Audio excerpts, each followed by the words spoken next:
Welcome to Impact Masters Podcast in collaboration with Africa's Talking Retold Podcast, where every conversation sparks new insights.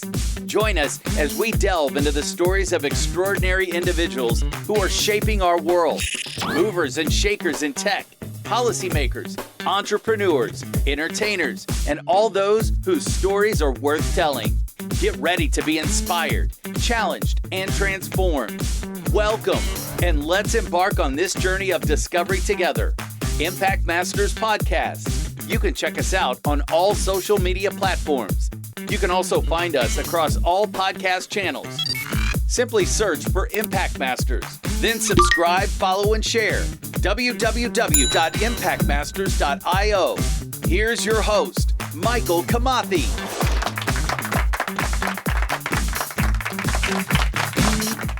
Thank you so much. That's an amazing intro. It's another day, and welcome to another exciting episode of the Impact Masters Podcast, where we explore the stories behind the people and organizations driving positive change in the world. I'm your host, Michael Kamathi. You can call me MK anytime. And today we have an inspiring episode lined up for you. As always, we are powered by Africa's Talking, the leading platform connecting developers to reliable, secure, and scalable communication services, including SMS, USSD, voice, airtime, mobile data, amongst other upcoming APIs, empowering developers across Africa. Today, we are delving into the world of transformative education with spotlight on the United World College USA, United States of America. UWC is not just a school.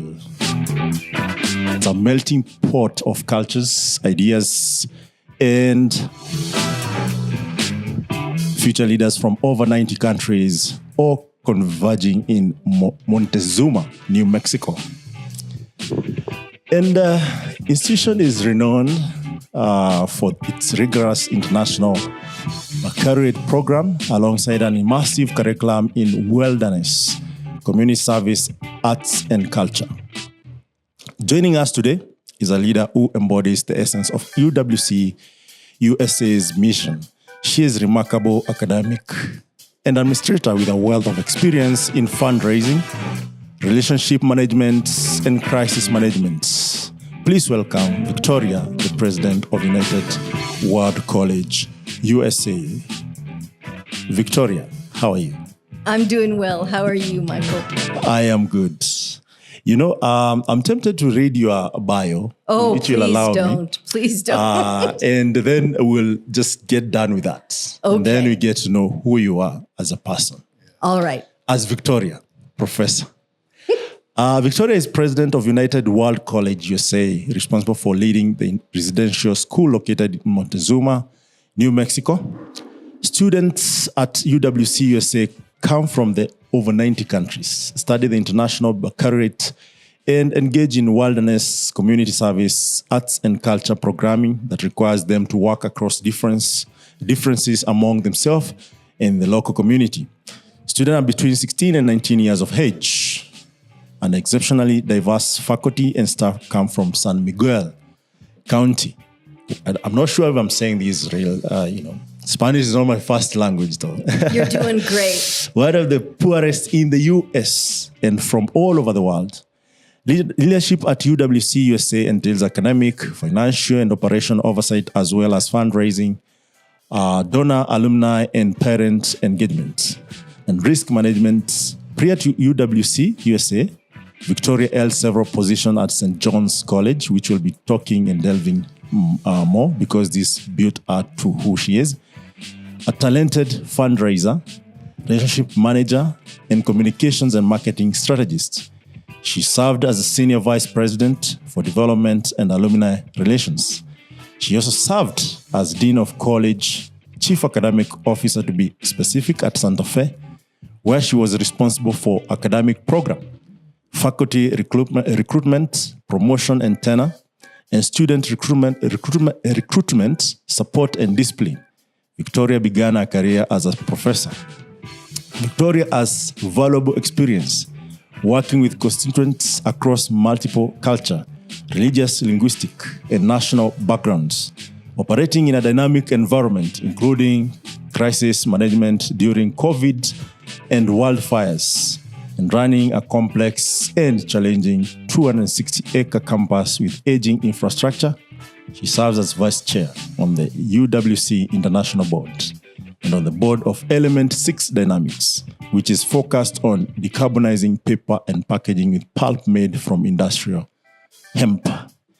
Now, that is out of the way. So, how are you, Victoria, once more? I'm exhausted just listening to you. To you.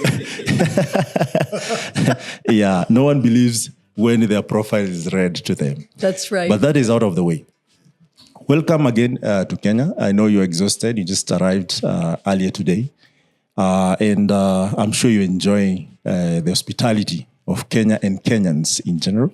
Absolutely. This is home to everyone, as they say. This is the origin of humanity. And we still got a lot of that. So here you have plans after this. But tell us about who you are, Victoria. Where did it all start before Where did it this all profile? start? Yes. It all started with a love of learning. As a very small child, I'm one of 6 children. Both of my parents valued our education, but themselves hadn't graduated from high school. My father went to the 8th grade and then into the service as a young man. And my mother quit school in the 11th grade to help support her family. So all of us were encouraged to finish high school. And we did, except for one of my siblings. And I was the only one who went on to college. And a lot of times people ask me, why do you think that happened? Why do you think you went to college, when no one else in your family did? And the answer for me is kind of interesting. I've thought about it a lot. And, back in the 60s, President Johnson started what was called the war on poverty, and introduced several programs, social programs, but one of them was Head Start. And I just happened to be the only child in my family who went to Head Start because they were busing kids from my neighborhood to the Head Start in the town I grew up in. Yeah. And which town is this? This is Albuquerque, New Mexico. Yeah. And so I remember everything about that experience. Yeah. I remember the color of the walls. I remember all of the, little signs with words on them so that you could learn to read. I remember the little nooks and crannies where you could sit down and read books and play with numbers. And I just fell in love with learning. That is in primary school, high school, or? Just prior to primary. Okay. So Head Start is kind of like what people refer to now as universal kindergarten. Okay. But back in the 60s, kindergarten was only for those who could afford to go. Yeah. So it was kind of a beginning of that kind of universal kindergarten idea. And, and ever since, I've been wanting to share my love of education with everybody else. Yeah. And at that point, I would assume we call it here nursery, but of course now the kindergarten has caught up with us, especially now with the CBC, which is curriculum-based, competence-based curriculum. Yeah. Yeah. At that particular moment, you're a young girl, you're curious, you see these other children. What goes through your mind? Because also I know New Mexico is not one of the, driving city, if I would say that. Yeah. Especially in 1970, I can only imagine. 60s, I can only imagine how that was. At this point, do you feel like, I need to be the beaming light for this city? I don't think so. I think for a long time, honestly, for me, education was trying to belong, trying to catch up, trying to have a sense that I had a place at the table.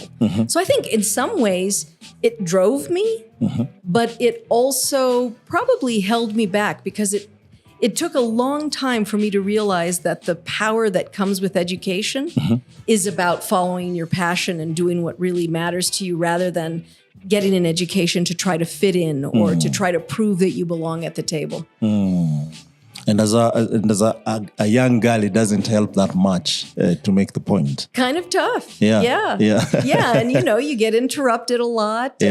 And you're not necessarily getting the dates because the boys don't want to be dating somebody who, wants to talk about books and ideas and maybe who has a little bit of a smart mouth. And so, it can be a little tricky, especially for a young girl in that way. Yeah. And at this particular point, would you have described yourself as a, laid back or outgoing person? I'm a pretty outgoing person, and I loved being part of my community and sharing, and I was always the kid in class who wanted to talk about the ideas and question the teacher, and sometimes in ways that got me in trouble. And it was never to be, difficult. It was always because I just wanted to know more. And beside the boyfriends and girlfriends, did you have specific friends? I did. I actually had some incredible mentors over time. I think even more than people my own age. I always sought out people who were older than me because I figured they had something to teach me. Wow. No wonder you have achieved a lot. But when it comes to academic, you have been an academician throughout your life. I have. I started out, I went to school. I started out actually in pre-med. And it was something that, my family was very excited about because medicine is something that people understand, right? It's a profession. It comes with a lot of respect. And so when I was in high school, I won a national fellowship to work at the local veterans hospital. Okay. And so I would rotate through all of the different sections of the hospital. When I went to college, it was a college fellowship. I won it when I was in high school. And I really thought I wanted to be a doctor until the day that I finally got called to the pathology lab to help with an autopsy. And I was so excited. I had been waiting, but nobody had died.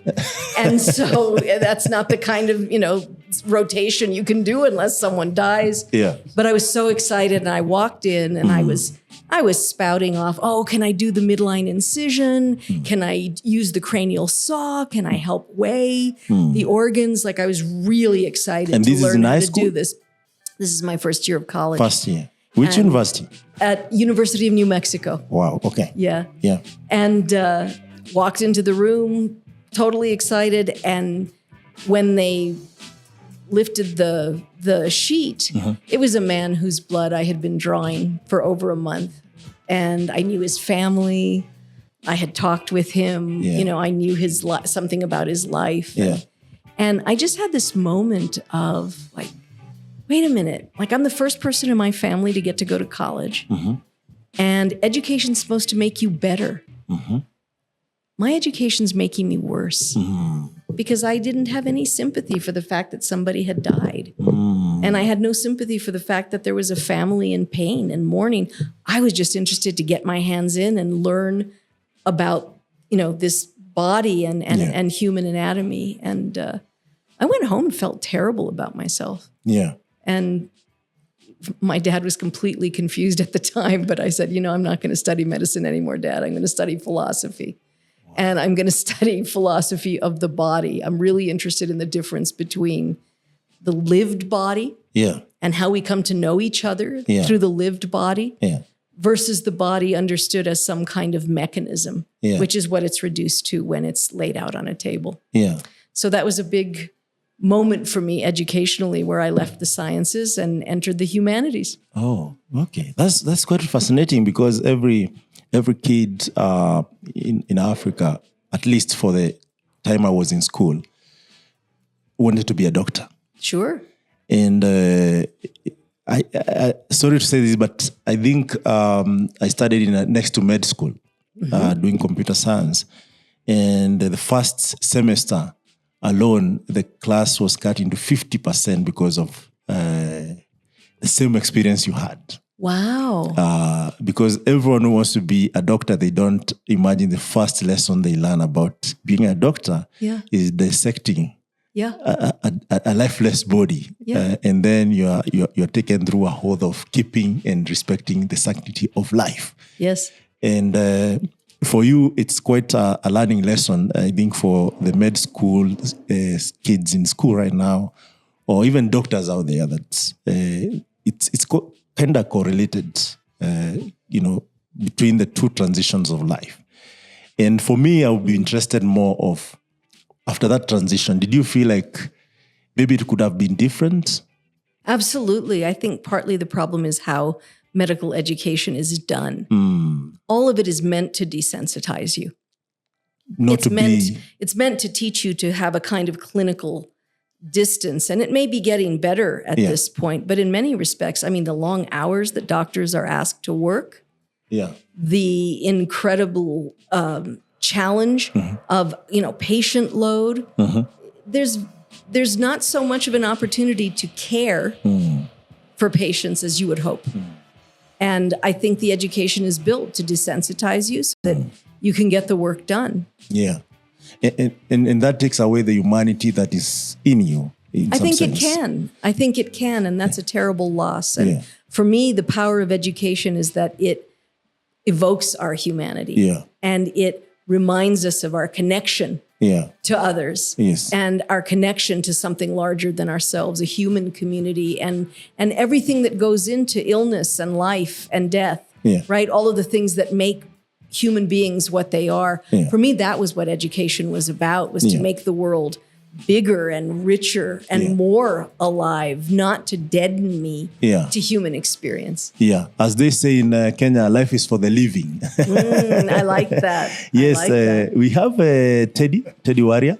Maybe, Teddy, you can introduce yourself and say hi to our viewers. I think later on you'll be asking a couple of questions. So please. Thank you. Thank you, MK. Today we're celebrating 55 years since Tom Boyer started the airlift to America. But more than that, I'm so happy to welcome Victoria to Kenya and to Africa's Talking. MK is also a DJ. Great. Victoria is also an experienced flamenco super dancer during her days. And she didn't put that in her CV. Many days back. Yes, I know. I was more a student of flamenco. So student flamenco. At least I got that from somewhere. So we welcome you home to Kenya.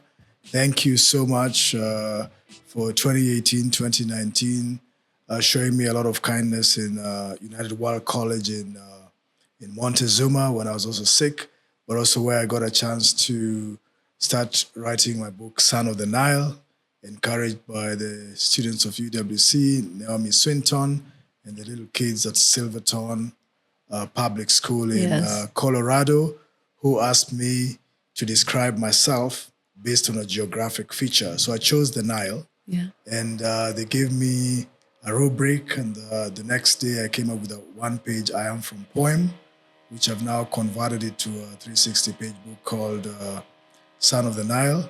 Yes. And I've helped so many kids in Kenya write their own I Am From poems.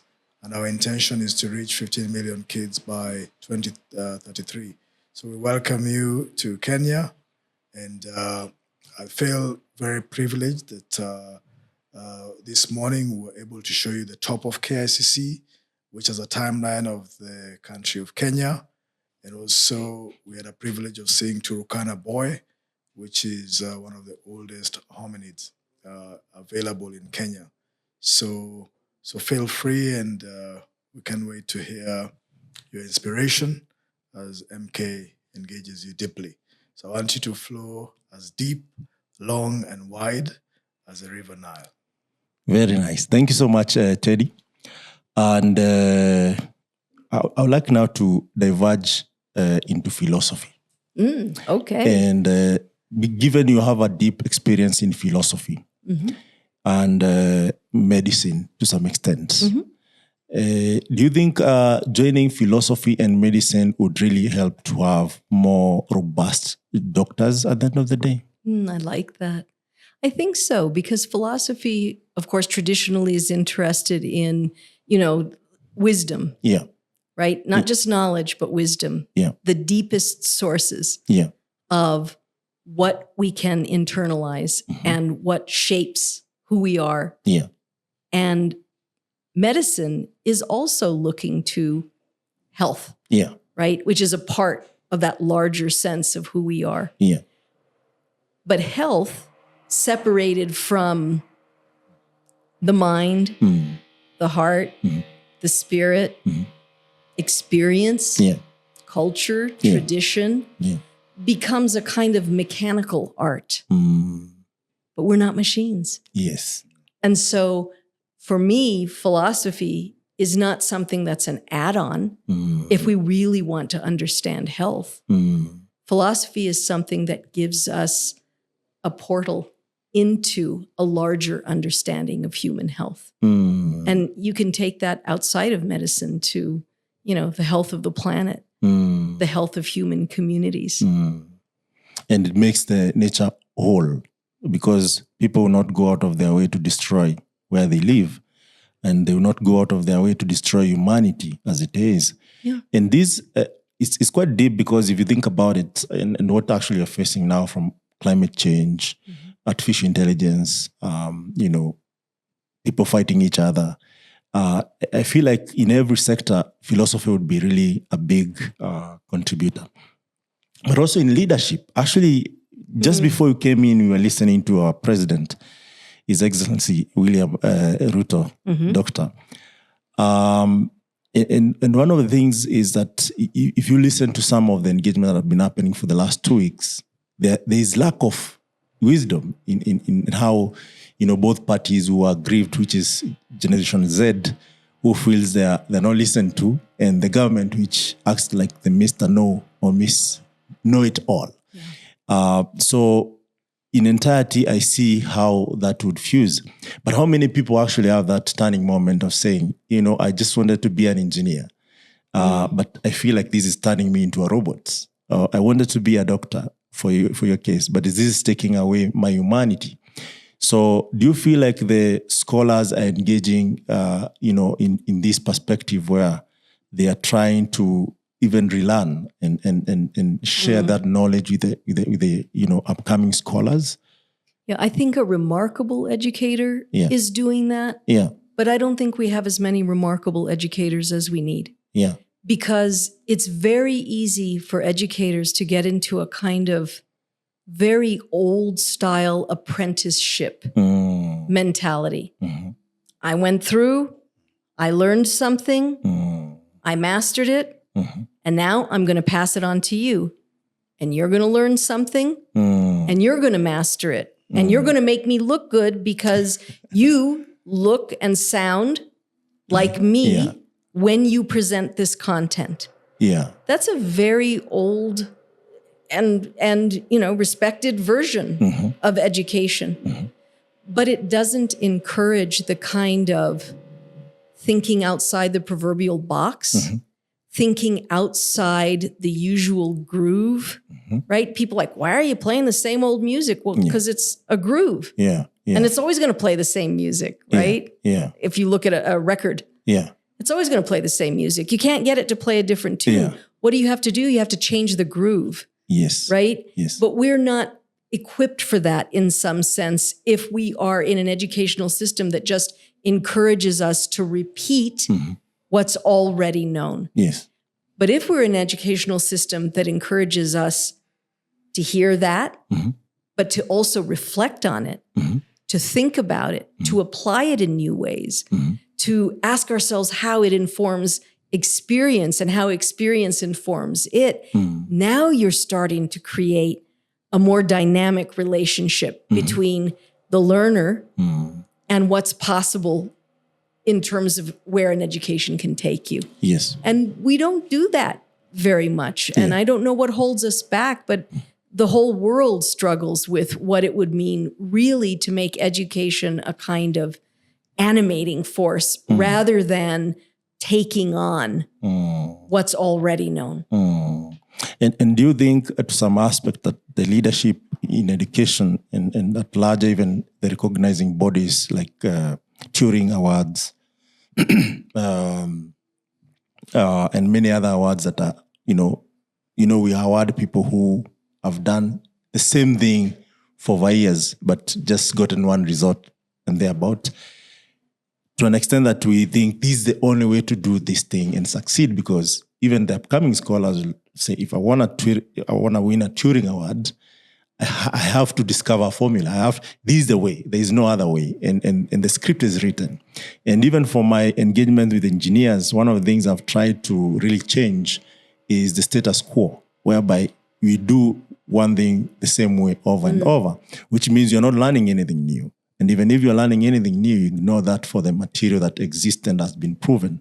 So do you think leadership to some extent, and here we're talking about from academic leadership, political leadership, parental leadership, that because right now all over the world, Gen Zs, they feel felt.